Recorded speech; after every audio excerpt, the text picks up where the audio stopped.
L'hôpital où est-ce que j'ai été hospitalisée lors de ma mort imminente et que je sois revenue en vie m'a permis de découvrir qu'il n'y avait pas juste les rues, les maisons, les appartements, les aires de jeu dehors, les parcs si vous aimez mieux, qui étaient hantés.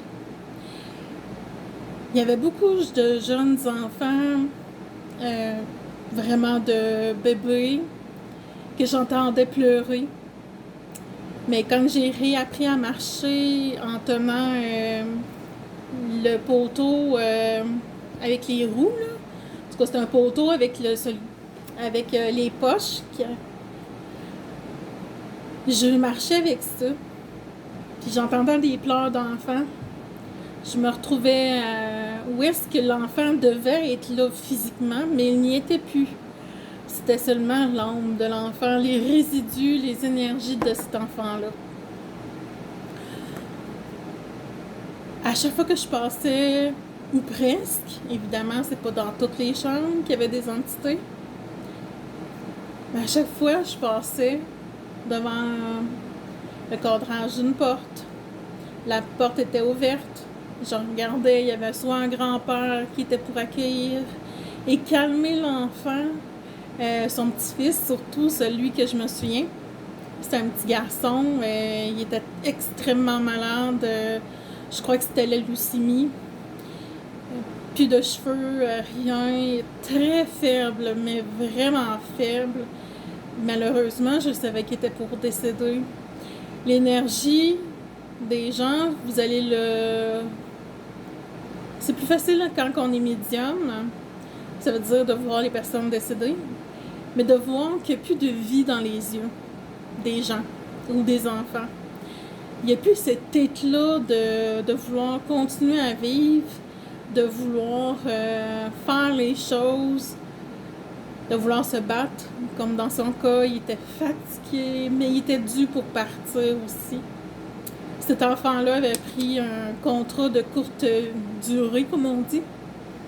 Et son grand-père maternel venait le chercher. Et dans cet après-midi-là, le dernier après-midi que j'ai passé, puis j'ai dit à ma mère, parce que cette fois-là, j'étais accompagnée de maman, j'ai dit, le petit garçon, il va partir, maman. Elle me dit, Cathy, elle dit, c'est pas ça ici, là. Elle dit, c'est disons pas la place. Elle dit, qu'est-ce que tu veux dire? Elle dit, vraiment, vraiment partir ou partir? Parce qu'il va pareil, il va avoir son congé. J'ai dit, non, non, non, non, non. J'ai dit, il s'en va, là. J'avais 7 ans, là. Fait que j'ai dit, il s'en va en haut, là. Puis j'ai montré, j'ai dit, tu vois pas son grand-père qui est à côté, à gauche du lit, proche de lui? Elle dit, non. Elle dit, il y a personne. Elle dit, ses parents, je les ai côtoyés tantôt à la cafétéria, excusez-moi. À la cafétéria. Fait que, elle dit non, ils sont allés manger, ils ont dit qu'ils étaient pour revenir. Je fais OK. Ben, j'ai dit très vite, il s'en va. Je le disais à ma mère parce que elle ne connaissait pas vraiment l'enfant. C'était pas un cousin, c'était pas un filleul. C'était pas de notre parenté, puis elle n'en parlait pas non plus aux parents parce que déjà elle trouvait ça très triste. Elle dit, je me compte chanceuse sincèrement là, que Dieu m'a entendu puis que t'es revenue en vie. J'ai dit ouais. Elle dit qu'est-ce qu'il y a, ouais. J'ai dit ouais, mais tu sais, parce que maman, l'énergie ici est pas belle, là. Tu sais, faut que tu comprennes ça. Elle dit oui, mais elle dit faut que tu comprennes que moi j'ai besoin de toi. Bon. Fait que on s'est un petit peu obstiné du haut de mes 7 ans. Mais ça a fini qu'elle a gagné pareil. Mais cet hôpital-là, je voyais des jeunes adolescents. J'ai même rencontré une fille de mon âge. Elle, son père, il voyageait partout dans le monde. Il avait été au Japon, il avait été travailler en Angleterre. Je faisais comme « Oh oui, en Angleterre », parce que moi, je me souviens depuis que je suis très, très, très jeune. Euh, Depuis que j'ai 5 ans, j'ai commencé à avoir... 4 ans, 5 ans, là, j'ai commencé à avoir mon niveau antérieur, puis Londres, euh, l'Angleterre en tant que tel, à d'autres places de l'Angleterre. J'ai habité souvent là-bas. Et cet enfant-là s'était remis au moins, et j'étais contente pour elle. Euh, mais tu sais, c'était pas la chance à tout le monde. Où est-ce qu'on avait la salle de jeu qu'on appelait le moment détente, surtout pour les parents à courir pour les exercices pour l'enfant, à courir pour plein de choses. Mais il y avait beaucoup d'âmes décédées qui hantaient l'aire de jeu. Mais tu sais, c'était des âmes pures qui étaient pas malins. J'en ai vu, oui, qui étaient négatifs là-bas, mais ils se collaient beaucoup plus au niveau des enfants qui étaient pour partir. Sauf le petit garçon que je vous parle, lui, il était protégé réellement de son grand-père, de les forces négatives. Mais c'est vraiment là-dedans. J'entendais des pas. Quand je dormais, j'entendais des pas proches de moi. Et il n'y avait pas personne qui passait devant la porte d'où est-ce que je dormais. J'avais beaucoup de visites de ma grand-mère.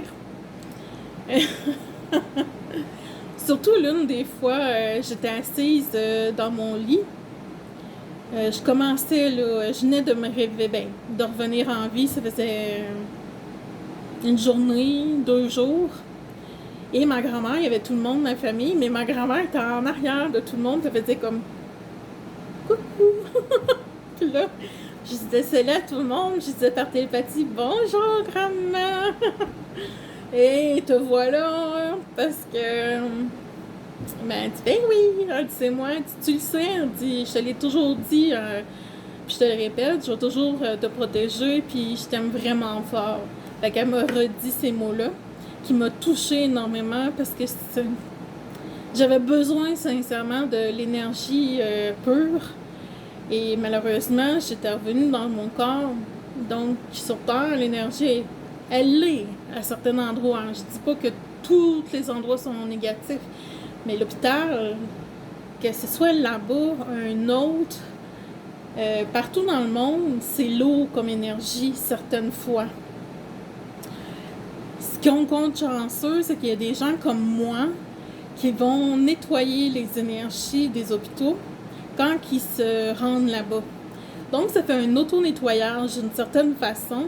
J'ai déjà vu d'autres médiums, énergéticiens, le faire, ça. Puis j'étais comme, ouais! Puis le monsieur, il m'a regardé, mais il m'a fait un clin d'œil, tu sais, parce qu'il m'avait reconnu en énergie. Puis moi, j'y avais dit bonjour. Mais lui, il est en train justement de nettoyer la salle d'attente parce qu'il y avait un paquet d'énergie, d'entités aussi, même un petit garçon de 12 ans là-bas aussi, à cet hôpital-là. Lui, il est décédé. Malheureusement, il est arrivé à l'hôpital, il était déjà trop tard. Lui, c'est un problème cardiaque qu'il n'avait pas vu quand il était petit. En tout cas, il y avait quelque chose, puis il me le disait, il me parlait à travers la pensée avec la... Puis il me dit « Ah, moi, je suis décédée, gère un peu, mais j'attends quand ça va me tenter de monter au paradis. » Et il dit « Je suis pas pressée, mais j'y ai expliqué, j'ai dit « T'es beaucoup mieux au paradis, sincèrement, que de errer à l'hôpital. » J'ai dit « Tu épuises les énergies des enfants malades, mais tu t'épuises toi aussi à travers ça. » Il me dit c'est pas bête, je vais y réfléchir. Il a réfléchi, puis quand j'ai été beaucoup mieux et que je repassais là, ben je l'ai envoyé dans la lumière. Et j'ai demandé à la Sainte Trinité de venir le chercher, puis ils l'ont fait, puis il était super content. Mais c'est important pour les énergéticiens et les médiums comme moi. faites-le le nettoyage, puis je sais que vous le faites avec cœur et amour et passion. Mais il faut vraiment le faire dans tout. Même les parcs, partout. Je vais continuer avec l'hôpital. Oui, certains étages n'étaient pas hantés, d'autres, ils l'étaient plus. Je dirais beaucoup plus au niveau de la pouponnière, où il y avait les enfants, les bébés naissants, avec des problèmes de n'importe quelle sorte. Mais il y avait beaucoup de femmes qui avaient passé dans la lumière, ceux qui venaient du paradis ou du ciel, comme vous voulez l'appeler. C'était très beau à voir, sincèrement. Là, c'était magnifique. Si j'aurais pu avoir mon Kodak à l'époque, j'aurais pris plein de photos. Mais malheureusement, vous auriez pas rien vu. Mais c'est tellement attendrissant. On voyait l'âme de l'enfant sortir du corps et de se faire bercer par la femme qui venait justement le réconforter ou venir le chercher. Donc, mais c'était quand même un moment très beau à voir, vraiment magnifique. Mais chaque hôpital, chaque place qui est occupée, que ça bouge beaucoup, mais malheureusement, c'est là de faire une bulle de protection. À tous les matins, c'est vraiment important de demander à l'archange Michael de vous protéger ou de vos anges. Parce qu'on a 3 anges, pour ceux qui ne le savent pas. L'ange du corps physique, l'ange du cœur et l'ange spirituel ou de l'esprit. Moi, j'appelle pour ceux de l'esprit, ceux qui sont plus cérébrales, et ceux pour le côté spirituel, ceux qui ont une ouverture, évidemment. Mais demandez par télépathie, ils vont être là pour vous aider. Moi, durant ma convalescence, je prenais mon bain. Quand j'étais capable de prendre mon bain, parce que mes jambes étaient tellement difficiles à coopérer à certains moments. Vraiment. La parole, ça a été plus rapidement, je te dirais, parce que j'aime ça jaser, sûrement. Mais même dans le bain, il y avait des hommes qui rentraient dans la salle de bain, puis il y en avait d'autres qui disaient « Ouh! OK! » Là, qui couraient, qui s'en retournaient l'autre bord. Mais tu sais, c'était une petite salle de bain, elle était vraiment petite, mais il y avait le temps de courir puis de s'en aller. Il y en avait d'autres qui revenaient pour me dire « Coucou! Coucou! Tu nous vois! » J'étais comme « Oui, je vous vois, mais est-ce que je pourrais avoir un moment pour moi? » Donc, mon séjour à l'hôpital, malgré que c'était long et plate, à certains moments, j'avais du plaisir avec les hommes. Et avec mon ami que je m'étais fait à l'époque là-bas, on a perdu contact. Je sais qu'à dernière nouvelle, il devait repartir pour un autre voyage. Je m'en souviens plus où, mais bon. J'ai dit au revoir, puis ça m'a fait de quoi.